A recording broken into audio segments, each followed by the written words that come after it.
everyone. Welcome to our talk show. This is Gabriel Ilayog and my co-host, Ira and Nika Angeli. Morning. Now we're going to have an interview with a teacher. It's very timing because we are celebrating World Teachers Day. I would like to present to you a respectable teacher from Pantalan Luma Elementary School, school president since 2010 up to the present, Dakilang Guru awardee, mother of two and wife of Mr.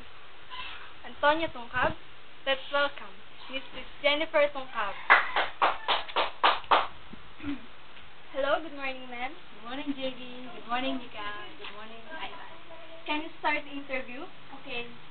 Okay. Here's my first question, ma'am. What is your experience as a teacher? You mean my unforgettable experience? Yes. I have lots, but the most was happened in my first year of teaching in Pantalan Luma Elementary School. When one of my pupils approached me and told me, and I quote, Ma'am, nadinig po mga nanay ko sa tindahan namin nagkukwentuhan sila.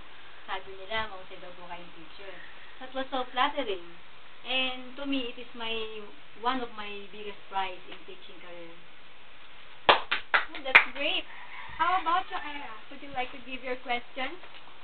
Good morning, ma'am. Good morning. The second question is, what is your opinion about your salary?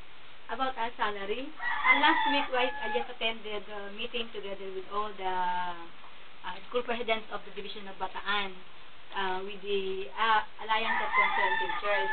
They told us that their proposals about the salary increase was already in the third reading, and we just wait for the approval of the budget and the President Pinoy.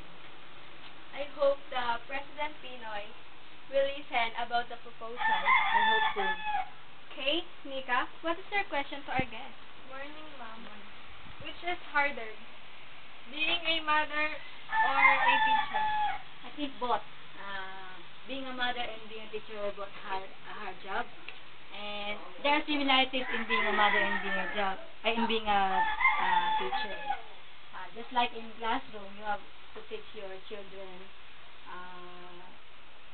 the good characters, and you have to